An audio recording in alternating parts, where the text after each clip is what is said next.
Greetings and welcome to the Toad Detour training. My name is Susan Slowinski and I am the Volunteer and Community Outreach Manager here at the Schuylkill Center for Environmental Education. You have officially taken the first steps towards becoming a Toad Detour volunteer. If you have any questions that come up after watching this video, please email volunteer@schuylkillcenter.org. To get started, I would like to talk about our organization, the Schuylkill Center for Environmental Education. The Schuylkill Center for Environmental Education was founded in 1965. As the largest private nature center in Philadelphia, we have 365 acres of preserved land, filled with ponds, fields, wetlands, and woods, along with 4 miles of trail. The mission of the Schuylkill Center is to inspire meaningful connections between people and nature. We engage with our forests and fields to foster appreciation, deepen understanding, and encourage stewardship of the environment.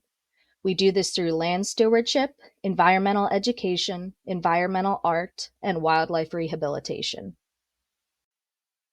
I would also like to share a little bit about myself. I started my position at the Schuylkill Center in July 2024, but I have a long-standing enthusiasm for amphibians. I earned my bachelor's degree in wildlife biology from Keystone College and my master's degree in biology from East Stroudsburg University. For several years, I have been a volunteer for the Pennsylvania Amphibian and Reptile Survey, and I've recently earned my Master Herpetologist certification from the Amphibian Foundation. Now, moving on to the history of Toad Detour. The overall goal of Toad Detour is to protect the local population of American toads during the breeding season. As part of their life cycle, toads return to the area they were born in order to breed.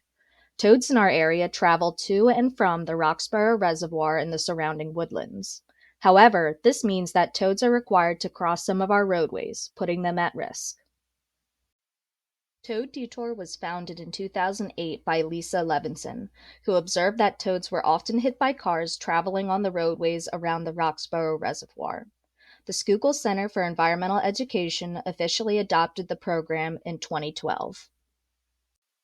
So why should we protect toads? Toads are easily adaptable to change, are not vulnerable nationwide, are variable eaters, and have good defense against predators. However, toads are not used to humans. Road fatalities are a human-caused problem, and it is up to people to step in to fix it.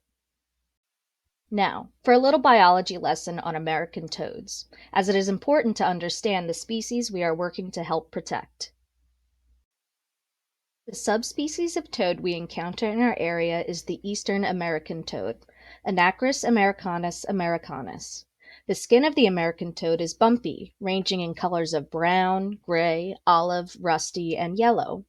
They have short legs and stout bodies, averaging 2 to 4 inches in length. Behind their lovely golden eyes are a pair of glands which secrete a bufotoxin. This neurotoxin is a powerful defense mechanism against potential predators. So what are toads? Toads are a type of amphibian. Amphibians are cold-blooded vertebrate animals, including frogs, toads, newts, salamanders, and caecilians. They typically have an aquatic gill-breathing larval stage, followed by a terrestrial lung-breathing adult stage, although there are several species of amphibians that do not exhibit this life cycle pattern. Toads are actually a subcategory of frogs. Just as all spaghetti is pasta, but not all pasta is spaghetti, all toads are frogs, but not all frogs are toads. Under the frog umbrella, toads tend to have wartier skin, exhibit more terrestrial behavior, and hop rather than leap for movement. Here are examples of what American toads look like at each life stage. American toad eggs are easy to distinguish by their long spiraled shape. Each black dot within the strand is a developing toad embryo, totaling between 4 and 12,000 in a single strand. After 2 to 14 days, depending on the water temperature, the eggs hatch into small black tadpoles with long skinny tails. Toad tadpoles are herbivores, feeding off aquatic plants and algae. After 4 to 6 weeks, tadpoles will lose their tails and gills to grow limbs and lungs, developing into tiny toadlets. Although they are small, these are not baby toads. since tadpoles are the true babies. As adults, toads are carnivores, eating insects, spiders, worms, slugs, and whatever else they can get into their mouths. After 2 to 3 years, adults reach sexual maturity and return to the waters where they were born to breed. Breeding typically occurs on warm nights in early spring, often after rain. You can hear the distinct trilling of males as they call for mates. Reproduction occurs through amplexus. This is when a male will grab a female's abdomen, using his legs to squeeze her body, triggering her to release eggs into the water, with fertilization happening externally. And then the life cycle starts once more. Now, there are several different species of amphibians that you may encounter during Toad Detour that could be confused with American toads. Here's how you can tell them apart. First, we have the green frog.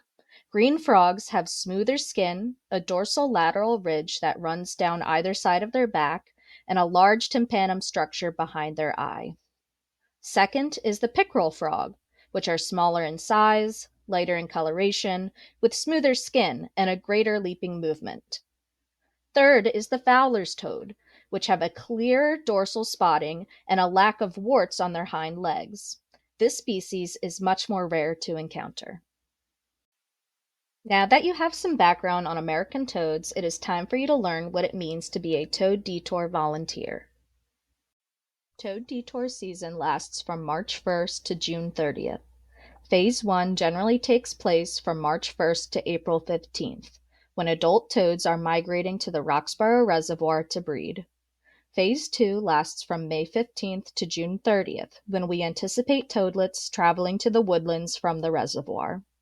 When conditions are favorable, volunteers will meet at the corner of Hagy's Mill Road and Port Royal Ave at 7 p.m.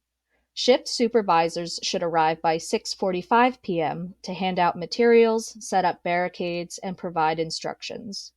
There is parking available next to the nearby sports complex. Volunteer timing is toad dependent, with crossings going as late as 9 to 9:30 on high volume nights. This also means that volunteers may be sent home early if the toads seem to stop crossing. When possible, the volunteer manager will notify shift supervisors of promising nights for toad crossings. The green line on this map shows what portions of the road are closed. Port Royal Ave between Hagy's Mill Road and Eva Street between Port Royal Ave and Summit Ave. Now to go into a little more detail regarding the different volunteer roles. Crossing events must be supervised by at least one trained shift supervisor or by the volunteer manager. As previously mentioned, shift supervisors are expected to arrive by 6:45 p.m. for a crossing to get materials from our Toad Detour shed, such as safety vests, flashlights, and counting sheets. Shift supervisors instruct volunteers as they arrive to help set up signage and barricades. At the end of the night, typically around 9 p.m., shift supervisors should have all materials returned to the shed. After collecting the counting sheets from volunteers, the shift supervisor will fill out the Toad Detour data form with all the information from that night. New shift supervisors must shadow either the volunteer manager or a previously trained shift supervisor before leading a crossing.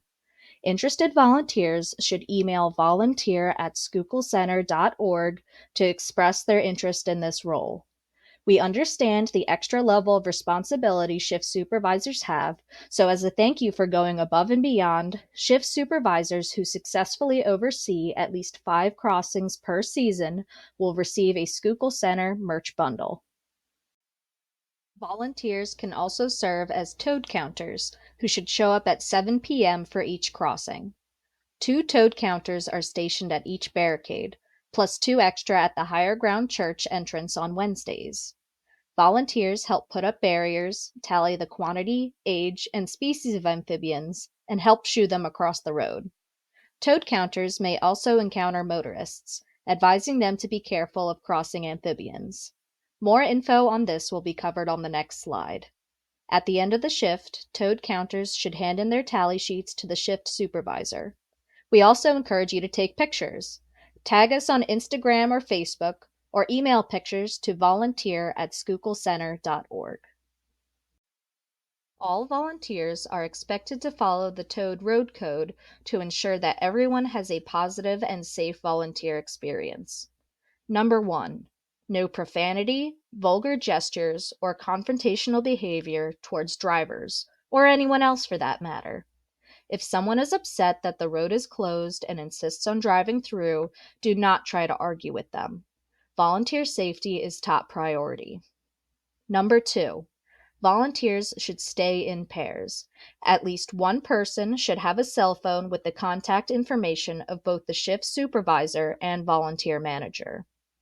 Number 3. Stay within the barriers. Motorists will be traveling outside the closure area, so remain alert and practice good road safety. If you wish to go outside the barrier, say to help a toad that you see, let another volunteer know and do not stray too far. Also, please note that all drivers going to the church, wildlife clinic, and homes located on Port Royal are permitted to drive through the barrier. This applies to all emergency vehicles as well. Part of being a Toad Detour volunteer is to assist animals as they cross the road. Usually, frogs and toads can accomplish this on their own. However, there may be cases where volunteers might need to pick up an amphibian that is in trouble or too slow getting across. In the event that you need to handle an amphibian, it is very important to pay attention to what is on your hands. Frogs and toads absorb oxygen and moisture through their skin, but that also means they can absorb harmful substances as well. Avoid having lotion, bug spray, sunscreen, hand sanitizer, or any other harmful chemicals on your hands. In fact, just the natural oils on human skin can be hurtful. Before coming to Toad Detour, wash your hands thoroughly, making sure no soap residue remains. For even stronger protection, I would encourage you to muddy up your hands with the soil at the crossing site. Just make sure to wash your hands after a shift. So, what should you do to be a prepared Toad Detour volunteer? Dress for the weather. Early spring nights can be wet and chilly, so it's important to dress in warm layers, have a raincoat, hat, and/or gloves. Make sure to wear comfortable, sturdy, closed-toed shoes, as volunteers can expect to be on their feet for up to 2.5 hours. Don't forget your water bottle and a flashlight. While we will have some flashlights available if you forget, it is helpful to bring your own. All other supplies will be provided by the Schuylkill Center. Additionally, all volunteers are required to sign the Schuylkill Center volunteer waiver, copies of which will be on site. Going back to the weather, it's important to note that crossing events are weather dependent. Toads are most likely to cross if temperatures are above 50 degrees and it is either raining or has recently rained. Toads are unlikely to cross if temperatures are too hot, too cold, or if conditions are too dry. Thankfully, a dedicated Toad Detour volunteer, Chris Hand, has developed a website that predicts the likelihood of toads crossing. You can find this link on our website, which I will let you know more about shortly. Now that you know what it takes to be a Toad Detour volunteer, here's how you can sign up to volunteer for a crossing. To register for a shift, we have a dedicated Toad Detour volunteer registration page through a platform called Sign Up. A link to this page will be posted on our website. A minimum of one shift supervisor must register for a crossing, although if a large number of volunteers register, 2 may be present. The volunteer manager will email shift supervisors each Friday with a list of promising crossing dates for the upcoming week.